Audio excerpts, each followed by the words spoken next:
Programa especial.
Hola, hola, saludos, feliz y bendecida noche para toda la audiencia de este domingo 6 de julio del año 2025. Hoy tenemos un programa súper especial, sí señor, porque vamos a hablar acerca de la independencia de Venezuela. En el día de ayer se conmemoró la proclama absoluta de la independencia de Venezuela, ocurrido hace 214 años. Hoy vamos a retraer y a recordar un poco de lo que fue la historia que marcó la independencia, el inicio de la independencia de nuestro país, la carta fundacional de nuestra patria Venezuela. Y para ello vamos a estar conversando con nuestro invitado Henry Navas. Pero antes vamos a escuchar información que emitió el presidente de la República en el día de ayer durante los actos protocolares del Día de la Independencia.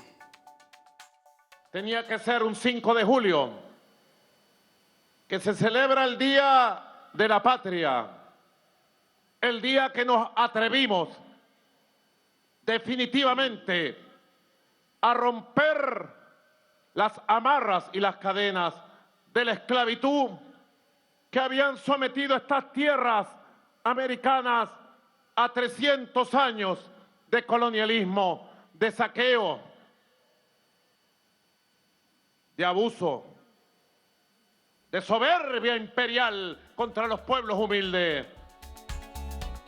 Asimismo, el presidente Nicolás Maduro el día de ayer se refirió a la declaración absoluta de la independencia de Venezuela. Soldados de la patria, escuchen. Pueblo amado de Venezuela, pueblos rebeldes de nuestra América, escuchen. Habían pasado 300 años de colonialismo. El Imperio Español mandó sus mejores ejércitos, sus mejores generales, sus mejores armas, por miles. Veníamos de las tinieblas de la dominación colonial. Y en 8 años, 1 mes y 2 días, nuestros padres libertadores, nuestras madres libertadoras, con Bolívar al frente, habían construido un Estado nuevo, revolucionario, gran americano, gran suramericano, la Gran Colombia. Habían construido una identidad de pueblo y un proyecto de futuro y habían construido al ejército más poderoso que jamás se haya visto en tierras americanas, el Ejército Unido Libertador. Y derrotamos espiritual y culturalmente a los colonialistas. Asimismo, durante la izada de la bandera, el general Vladimir Padrino López también emitió palabras relacionadas a los 214 años de la independencia de Venezuela.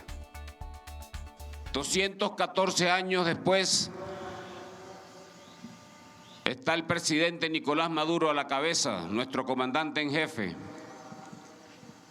primer soldado de la República, primer ciudadano, primer magistrado, llevando una batalla campal para construir el nuevo Estado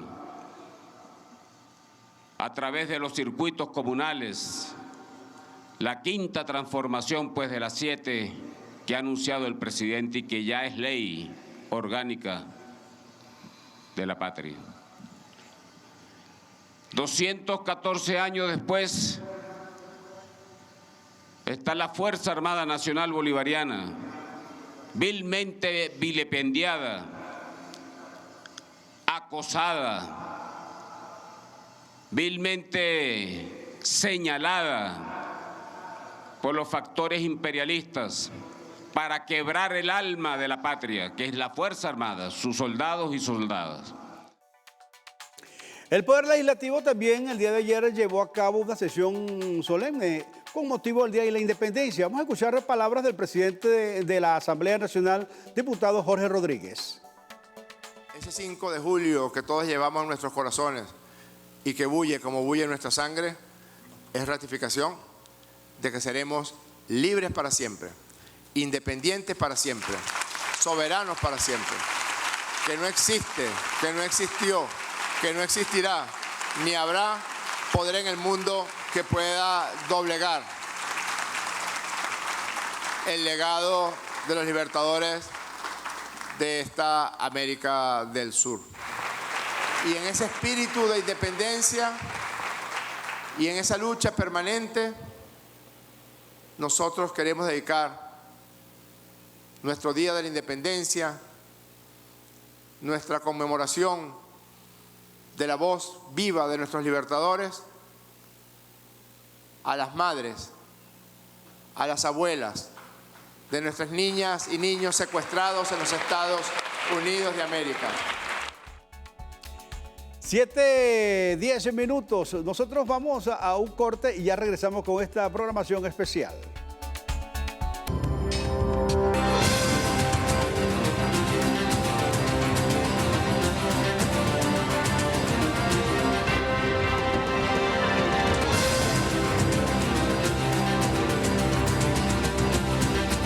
Programa especial.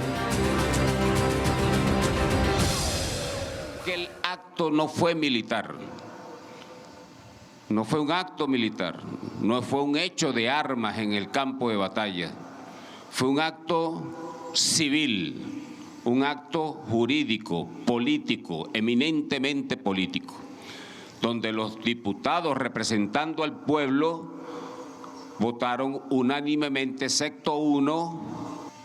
Todos votaron por la independencia absoluta de Venezuela. Bueno, escuchaban allí declaraciones del ministro de la Defensa, general Padrino López. Y este programa especial, Declaración Absoluta y la Independencia de Venezuela, vamos a estar conversando con nuestro historiador, nuestro invitado, Henry Navas. Le damos la bienvenida para quienes nos están sintonizando a esta hora. Vamos a conversar un poco acerca de la histórica Declaración de la Independencia del 5 de julio. Ayer se cumplieron 214 años. Profesor. Sí, efectivamente. Bueno, de hecho estamos bajo el influjo de esa conmemoración y esa celebración que debe llenar de orgullo patrio a todos y cada uno de los venezolanos. Ahora, se dice muy fácil, 214 años, pero fue un trabajo que se hizo allí, que hicieron nuestros precursores de la independencia. Sí, no es posible comprender la importancia del 5 de julio si no fijamos los antecedentes. Primero, para derrumbar algunos malos entendidos que supuestamente que están en la interpretación histórica. Lo primero que debemos decir es que, bueno, lo que antecedió al 5 de julio de 1811 fueron, entre otras cosas, 300 años de coloniaje, de orden colonial oprobioso, Dios mío, cruel. Eso en primer lugar. En segundo lugar, bueno, el hecho de que pareciera ser que, bueno, el único levantamiento que se... O sea, esto era un mar de paz y de tranquilidad, aparentemente, hasta que, bueno, se da el grito del 19 de abril. No hay nada más falso. No hubo momento, y eso es bueno que todos los venezolanos lo sepamos, no hubo momentos de la llegada del invasor, en el caso de Venezuela de 1498, en que, bueno, que los habitantes de este enorme territorio, primero provincias y después capitanía general, a partir de 1498 no se levantaran en contra de la opresión y de la dominación española. Primero que nada, por supuesto, los aborígenes que se inmolaron y que fueron víctimas, en el caso de Venezuela y casi toda la gran nación caribe, de un genocidio extraordinario. Bueno, de los afrodescendientes ni se diga, levantamientos permanentes y constantes, y por supuesto de los blancos que le tomaron distancia al régimen español. Yo quiero decir algo para nada más nombrar algunas de las 5 o 6 cosas que pasaron antes de que se diera el grito de independencia, aquel grito que se dio el 19 de abril, aprovechando una circunstancia y un contexto de debilidad de la monarquía, que lo constituyó, como todos sabemos, en 1808, la invasión de Napoleón al Reino de España y la imposición, por supuesto, eso debilitó el Reino de España. Y eso fue aprovechado por aquellos que durante años habían luchado por deponer a las monarquías. Ahora, Venezuela fue precursora de la independencia en Sudamérica, ¿no? Claro, por supuesto. Hay que nombrar también la Declaración de Independencia de Haití. Pero Haití fue por la esclavitud. Claro, pero por supuesto no solo eso, sino el supuesto liberalismo de la Revolución Francesa que tenía esclavos. Eso es una cosa que hay que tenerlo bastante claro. Pero en el caso de Sudamérica, Venezuela fue el que continuó. ¿Y cómo influyó esto para el resto de los países? Sí, lo primero es que nosotros lo estuvimos intentando permanentemente, hay que decirlo.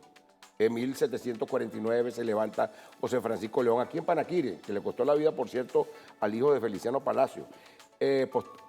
Pocos años después se levantaron los andinos. Claro. En los comuneros del Socorro. Luego, por supuesto, chirinos en Curimagua. Posteriormente, Manuel Guali y José María España, que fueron, como todos sabemos, cada uno de sus levantamientos produjo genocidios horrorosos. En el caso de Manuel Guali y José María España, uno fue envenenado y el otro fue descuartizado y su cuerpo fue repartido en los puntos cardinales de la ciudad de Caracas. Por supuesto, no podemos olvidar la llegada, en este caso ya en 1806, de Francisco de Miranda, que trajo la bandera, por supuesto, a las costas venezolanas. Y luego un movimiento que se da en 1808, un movimiento del mantuanaje en contra de la opresión y la dominación española en 1808. Muchos dicen que fue un golpe de Estado, yo diría más bien como una rebelión. Bueno, entonces sí entendemos cómo llegamos a 1810. Es decir, el levantamiento estaba allí, estaba en el ambiente. Había una situación de absoluto, por supuesto, rechazo a la monarquía. Ojo, no solo de los blancos criollos. Acuérdense que es la sociedad impuesta por el neocolonial, es una sociedad estamental. Blancos criollos, blancos peninsulares, por supuesto, los aborígenes, los esclavos y, por supuesto, la mayoría de la población, que era el 52%, que eran los pardos, lo que somos nosotros en la actualidad. Ahora, profesor, ¿cómo influyó eso en el resto de los países que también más adelante se levantan contra la corona española? Bueno, el impacto, por supuesto, estamos hablando de que ese movimiento es un movimiento continental. Ahora, es importante que se entienda, ese movimiento no pretendía nada más la libertad de Venezuela. El discurso de Bolívar creo que fue claro. En esos días tumultuosos, sobre todo entre el 3 y el 5 de julio de 1811, aquella conseja de Bolívar de que pongamos la piedra fundamental de la libertad, ¿de quién? De Latinoamérica y Sudamérica. Entonces, es decir, la idea de patria, no solo de Bolívar, sino esa extraordinaria vanguardia, digamos, subversiva, revolucionaria, al decir de ellos mismos, evidentemente esa vanguardia aspiraba, no era la libertad de Venezuela, sino la expulsión de todo, de todo el continente americano por parte de las fuerzas patrióticas de toda, incluso Sudamérica. Ahora, ¿de dónde parte eso? Evidentemente de acá. Hay cosas que muchos historiadores y muchos a veces, desde el punto de vista de la lógica, hablando de la historia militar, son incomprensibles. En primer lugar, nosotros no fuimos un virreinato. Estamos hablando de un virreinato como la Nueva Granada, como el virreinato del Perú. Eran como 4 virreinatos. Nosotros apenas éramos una capitanía general, apenas creada en 1777. Es decir, ni siquiera 30 años, por Dios. Algo así, 25 años después, se da el grito de creada la Capitanía General. Somos un pueblo que no pasamos de 800.000 habitantes. Ahora, ¿el por qué la corona española declaró a Venezuela siendo Capitanía General y le dio esa preferencia a otros países? En el caso de Colombia, en el caso de Perú. Bueno, se trataba en primer lugar, fíjate, en primer lugar era la cantidad de riquezas, en este caso de oro, plata y demás, se van a dar en los otros virreinatos. Pues digamos en las otras regiones, por eso son virreinatos y tenía virreyes. En el caso nuestro, los Borbones en 1777, digamos que pegaron, para decirlo de alguna manera, 7 provincias que eran disímiles. Cada una de esas provincias, la provincia de Mérida Maracaibo, por ejemplo, estaba conectada con ¿quién? ¿Quién era su autoría? Era el virreinato de la Nueva Granada. Caracas, la provincia de Caracas, extensa, por supuesto, los límites de Caracas eran, por el occidente era Coro y por el oriente era la Cuenca Unare, pues para decirlo, ¿no? Claro. Esa era la provincia de Caracas. Y la provincia de Cumaná obedecían a Santo Domingo. A verdad, es decir, pero los Borbones cuando llegan al poder en 1777, después de los Habsburgo, van, en base a las exigencias propias de la Europa ese entonces, van a organizar de alguna mejor sus colonias y conectan 7 provincias para conformar lo que es la Capitanía General de Venezuela. Y a partir de 1777. Bueno, pero evidentemente, digamos que eran disímiles, ¿por qué? Vamos a decir claro, los maracuchos no conocían a los cumaneses, por Dios. O sea, no había una relación, porque bueno, más de la distancia que había, no habían carreteras ni mucho menos. Claro. Es decir, el esfuerzo, hay que decirlo, hay un esfuerzo, primero en las rebeliones, para ir un esfuerzo mental. ¿Mental para qué? Para construir una patria que no existía. Venezuela no existía hasta como proyecto, hasta nada más y nada menos que la Declaración de Independencia del 5 de julio de 1811. Porque ¿qué es que se constituye? Que la República de Venezuela. ¿Y qué es la República de Venezuela? Es el sueño de un grupo de venezolanos de vanguardia que soñaron y a partir de ahí se inició un proceso de diseño de cómo debía ser esa república. De tal manera que no es cualquier cosa, era un salto, pero un salto peligroso. Ya hemos dicho cuál era el castigo que imprimía el Reino de España contra aquellos que se sublevaban. Claro. Bueno, no en balde, apenas después de la Declaración de Independencia, yo quiero que se me entienda, en esos días fueron de mucha... fueron muy tumultuosos, ahí había mucho miedo, debo decir. Entre los diputados para declarar la independencia había mucho miedo. Ahí los que más presionaban era justamente ese partido que se reunía aquí en la esquina de Envículo, en lo que es la Plaza Bolívar, en ese entonces Plaza Mayor, que era la Sociedad Patriótica. Ese era un movimiento subversivo, donde estaba justamente arriba, estaba Francisco de Miranda, estaba por supuesto ya Bolívar, estaban, Juan Germán Rocio, para decirlo. Es un grupo que clandestinamente se constituyó, habían incluso hasta pardos, blancos de orilla como Francisco de Miranda, lo que era inconcebible de acuerdo a las normas y al orden colonial.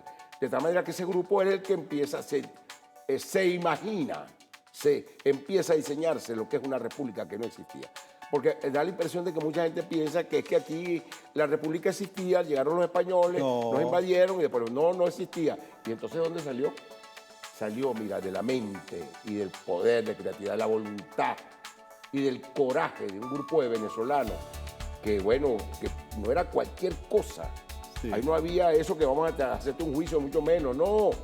Te desmembraban, eso lo hicieron con Chirino, eso lo hicieron con Manuel Gualios de María España, que ni siquiera agarraron un fusil, nada más que soñaron y diseñaron la posibilidad de la soberanía e independencia de estos territorios.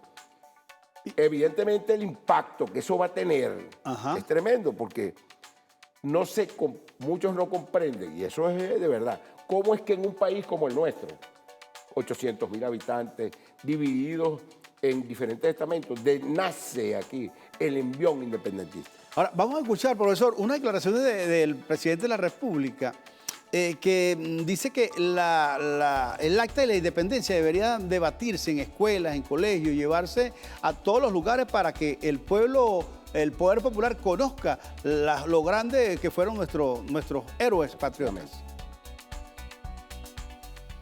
Esa acta de independencia debería ser debatida, conocida en cada aula de clase, en cada unidad militar, en cada escuela, en cada liceo, en cada universidad, en cada consejo comunal.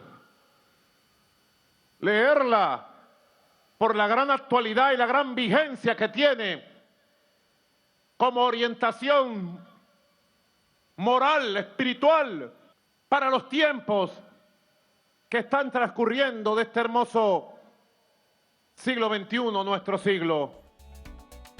Su opinión al respecto con esa iniciativa del primer mandatario nacional de discutir, de debatirla en todos los sectores, el acta de la independencia, profesor. Que el problema es que la historia de suyo es subversiva. La verdad es histórica, es subversiva. A nosotros se nos ha pretendido justamente ocultar, manipular justamente el devenir histórico venezolano. Despojar al pueblo de ese carácter rebelde, de ese coraje que tuvo como, bueno, creador de la patria grande. Fuimos los creadores de la patria grande. Y quizás ese maravilloso discurso del presidente el día de ayer lo dibuja de manera clara qué sucedió después de 1811. Cómo, bueno, la Primera República sangrienta y el fracaso de esa Primera República, luego la campaña admirable y la rebelión de los orientales a partir de 1800, digamos, de 1812 al 14. Y luego entonces el envión aquel maravilloso, por eso se dice que Bolívar sin duda era el hombre de las dificultades.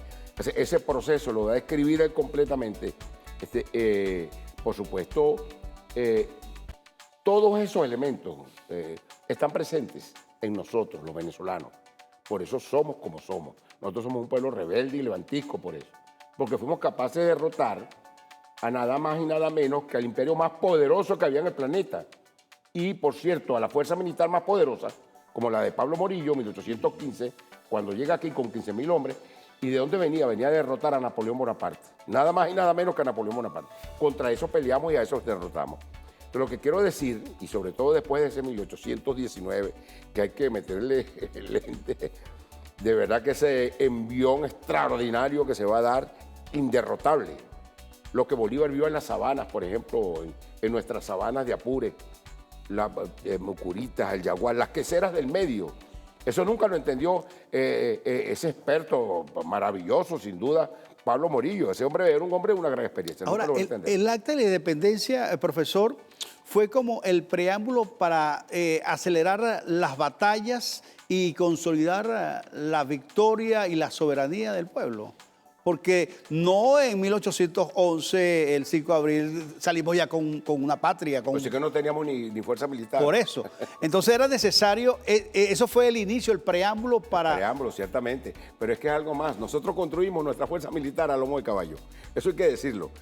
Nuestra fuerza militar no es como otras latitudes, no quiero nombrarlas de quiénes, claro, pero la nuestra no es fruto de una élite. ¿Quiénes eran nuestros patriotas? Nuestro patriota era el propio pueblo. Por eso nosotros asumimos esa categoría que llaman el pueblo en armas. Nosotros fuimos el pueblo en armas. Fuimos el pueblo en armas. No vinimos de una academia, aunque se constituye una academia con Lino de Clemente, Isate y Debussy, en Caracas. Pero eso era en pleno combate. ¿Qué caso que pasó después del 5 de julio? Estamos hablando de Domingo de Monteverde, que viene enviado por el rey para deponer, definitivamente para deponer completamente a aquellos rebeldes. Y bueno, él se desprende de la guerra y a partir de allí, bueno, nos derrotan. Nos derrotan en la Primera República, ¿no? Muchas cosas ahí pasaron. Bueno, era un embrión. Claro. Era el embrión, digamos, más corajudo que se había dado en todo el sur del continente. Lo que, de alguna manera, los movimientos que se producían en los virreinatos, pero eran movimientos, yo debo decirlo, eran movimientos muy tibios, salvo el levantamiento que se dio en Haití en 1804, que en este caso es contra, nada más y nada menos, contra el gobierno de Francia. Ah, por cierto, contra aquellos que hablaban de la Revolución Francesa con igualdad, fraternidad y libertad. Pero parece que no era libertad para los haitianos. que eran una colonia francesa. Era nada más para aquellos con, digamos, con bienes suficientes para poder ser ciudadanos. Entonces, bueno, en todo caso, lo que queremos decir es lo siguiente. Por supuesto, después de 1811 se va a dar una ferocidad tremenda, como todos sabemos, que desemboca, bueno, en las caídas de la República, pero también aprendimos de las derrotas. Nuestra grandeza fue, bueno, la más de las derrotas en la Primera República. La derrota nada más y nada menos, imagínense ustedes, de aquella bellísima y hermosa campaña admirable de Bolívar a partir de 1813, desde Cúcuta hasta Caracas y los orientales de Chacachacare también arrollando, derrotados luego por un señor llamado José Tomás Bove en 1814. Bolívar nuevamente para el exilio, para Haití, fortalecerse con Brión, que nos da el apoyo, y ahí parte unos prolegómenos hasta 1819, y de ahí en adelante, indetenibles, porque ahí pasaron cosas. En 1819, 15 de febrero, Bolívar da el discurso. Ese discurso de instalación del Congreso de Angostura de 1819. Lo que Bolívar esbozó ahí es el diseño de la República, cómo en creciendo lo que éramos, lo que fuimos en 1811 y lo que ya éramos en 1819. Ya era una figura que descollaba, no era una fuerza militar nada más, sino era el diseño filosófico, teórico, en todas las ciencias, incluso que no existían como ciencias todavía. Bolívar diseña la república que queremos, por cierto que está presente en nuestra Constitución de hoy. Y posteriormente de allí, como todos sabemos, de ahí salimos con una doctrina militar, fruto de la experiencia de todos los años de resistencia que tuvimos nosotros de la llegada del español acá. Eso es lo que estaba en esa doctrina.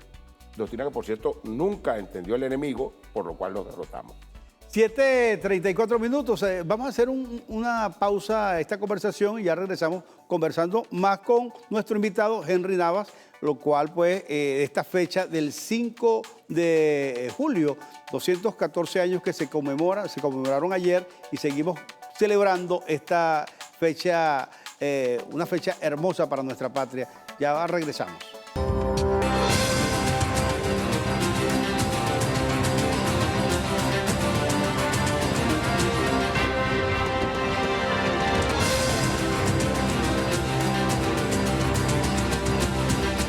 Programa especial.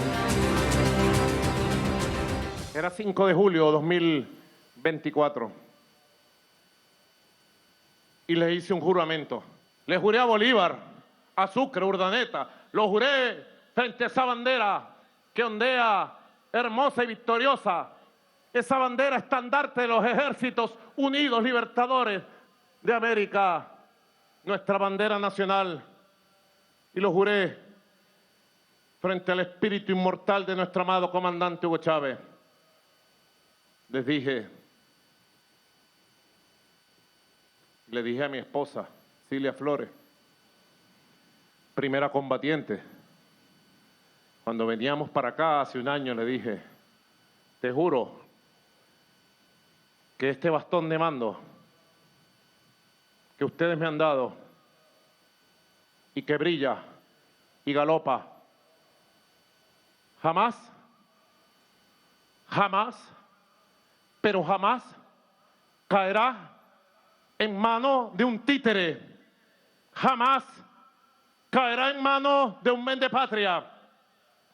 Jamás caerá este bastón de mando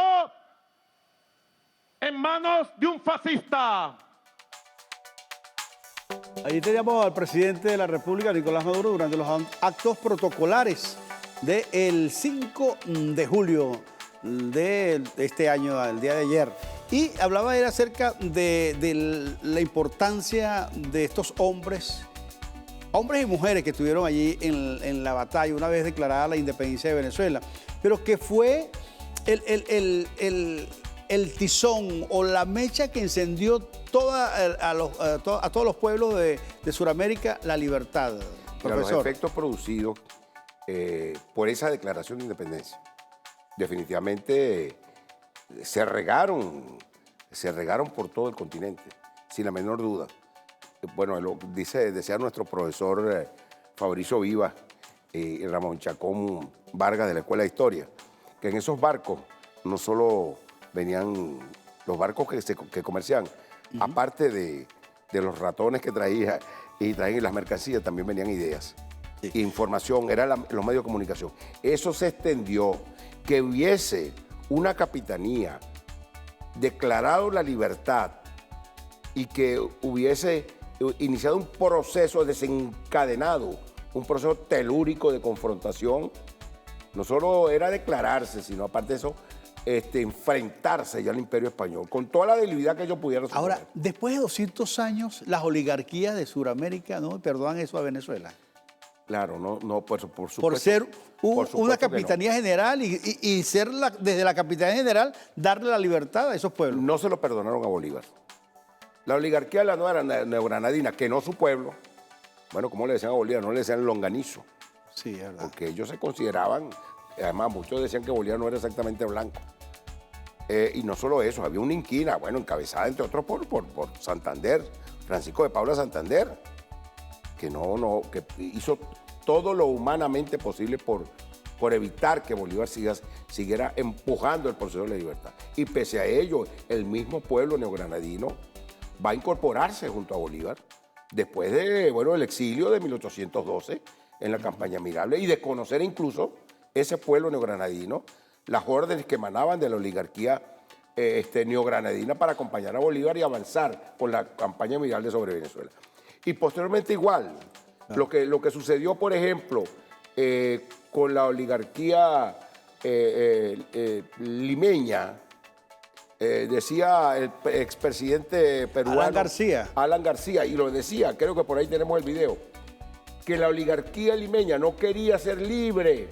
Bolívar los obligó a ser libre y eso nunca se lo perdonan.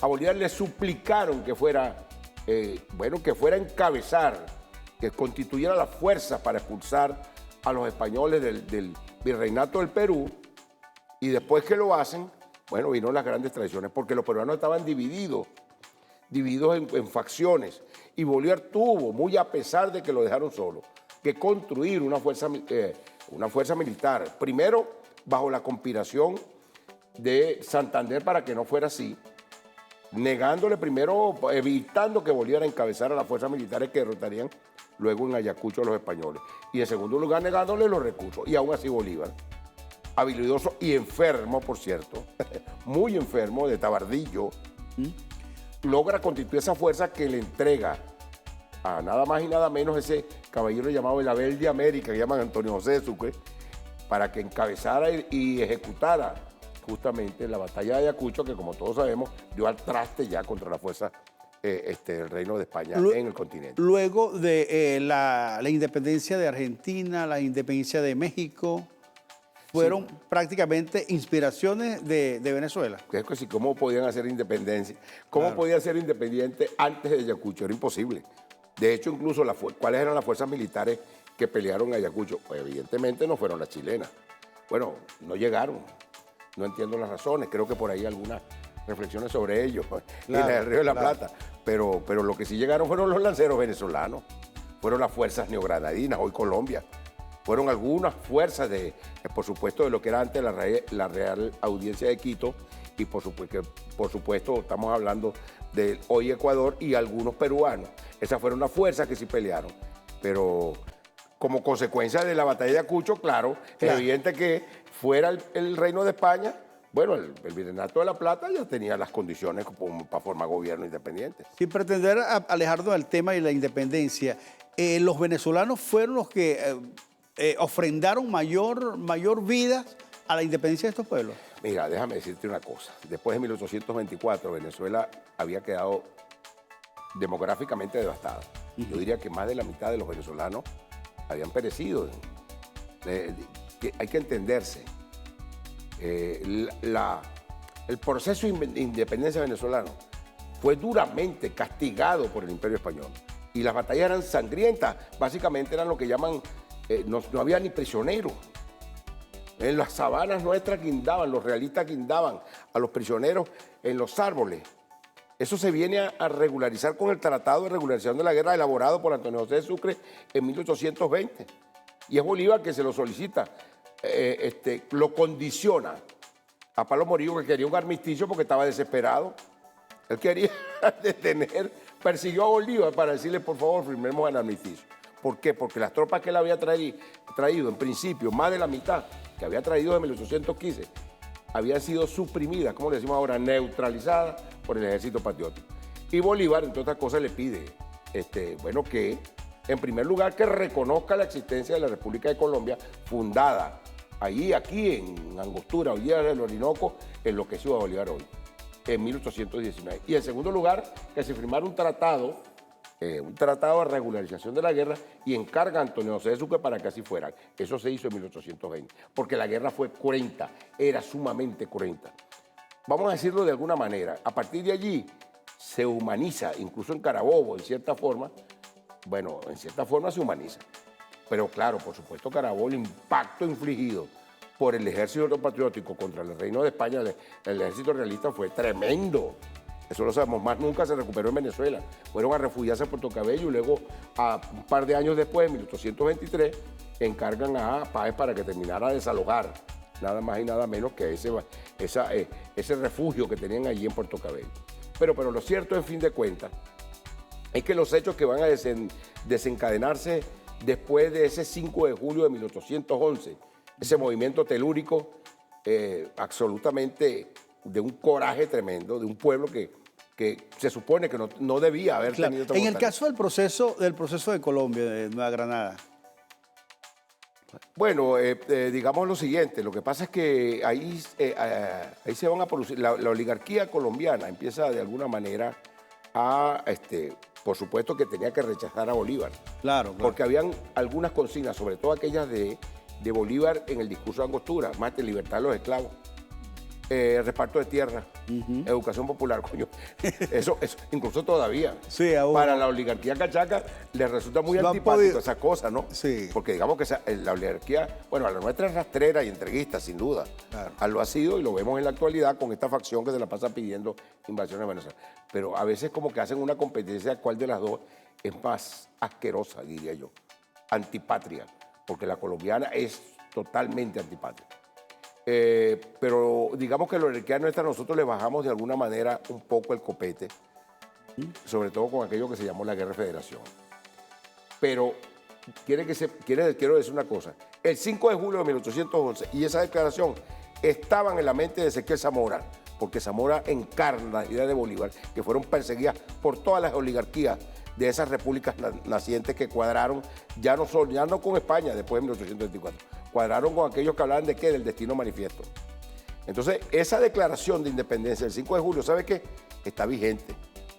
Está vigente como lo hizo el presidente. Está vigente ¿dónde? En nuestra Constitución. Y nuevamente, debo decirlo, el imperialismo, debo decir, que a veces no se explica cómo es que este pueblo de 30 millones de habitantes, de 1 millón de kilómetros cuadrados, haya sido capaz de sobrevivir después de la aplicación de una guerra como la que ha sido, la que se nos ha impuesto desde la llegada del comandante Chávez y por supuesto la ferocidad con ese punto de inflexión a partir de la muerte del comandante supremo. En resumen, profesor, la necesidad de seguir viviendo esa acta de la independencia, seguir reviviéndola cada vez y tal como lo decía el presidente de la República, discutirla, llevarla hasta los consejos comunales, a las escuelas, universidades para debatir esta acta. Mira, sin herramientas cognitivas no hay conciencia. Y eso no es casual. El hecho que haya sido expulsado prácticamente de la historia de Venezuela y esa historia fabulosa y extraordinaria de nuestras escuelas durante el periodo, sobre todo, de la Cuarta República. Eso no es casual. Despojar al pueblo de sus símbolos y de las herramientas cognitivas para justamente poder dominarlos desde el punto de vista mental. Nosotros tenemos que hacer un esfuerzo y en eso se nos va la vida. Debemos hacerlo en nuestras instituciones educativas. Que no se queda ningún venezolano de conocer lo que ha sido, lo que son sus antecedentes, lo que fueron sus padres y lo que han sido sus referentes, que forman parte, están en la mente y el corazón de nosotros y seguirán estando.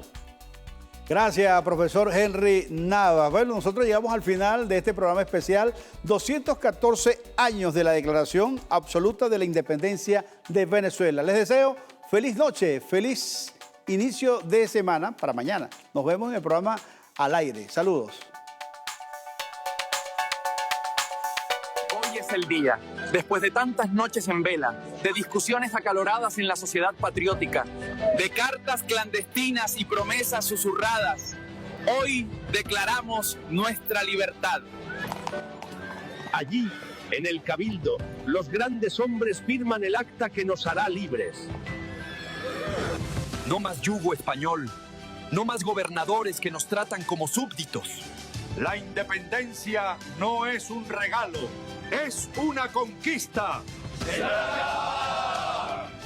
Hoy, 5 de julio, conquistaremos nuestro destino.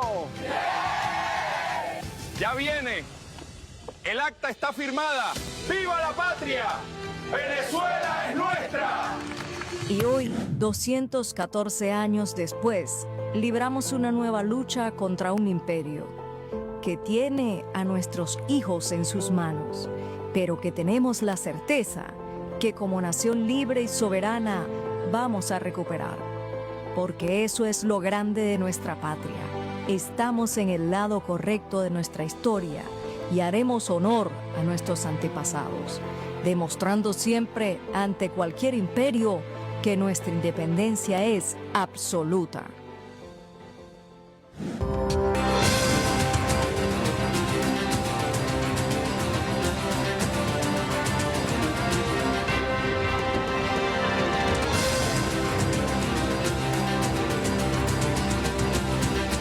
Programa especial.